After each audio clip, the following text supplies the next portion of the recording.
હુમલાને લઈ ધરણા પ્રદર્શન શરૂ કરાયું છે। સાંસદ ગેનીબેન ઠાકોર જિલ્લા પ્રમુખ હાજર રહ્યા હતા। ધરણા પ્રદર્શનને લઈ ધારાસભ્ય કાંતિ ખરાડીએ નિવેદન આપ્યું। ન્યાય નહીં મળે ત્યાં સુધી ઊભા નહીં થઈએ।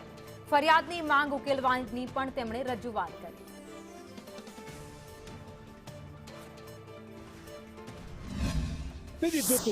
પણ આ મેઘીને બુરી સરકારે આજ તારીખ સુધી એ બાઈની ફરિયાદ લેવામાં નથી આલી। એ આદિવાસીઓને જે લાગ્યું છે એને દવાખાને નહીં લઈ ગયા।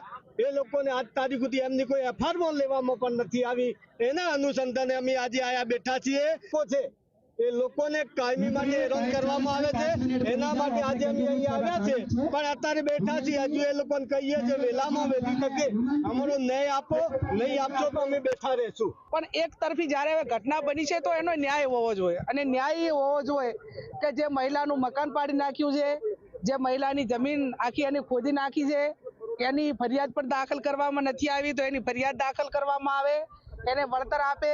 અને બીજા જે માત્ર આદિવાસીઓ ઉપર જ જે ફરિયાદ દાખલ થઈ છે એને બદલે ક્યાંક ને ક્યાંક એ પોલીસના અધિકારીઓના મારફતે એમની દબણકાઈના કારણે જે આદિવાસીઓને નુકસાન થયું છે એમને લગાડ્યું છે, તો એની પેરેલલની ફરિયાદ ક્રોસ દાખલ કરવી જોઈએ। એ પણ વહીવટી તંત્રએ, પોલીસ તંત્રએ જે આદિવાસીઓ વતી પણ એની એફઆઈઆર દાખલ કરવી પડે।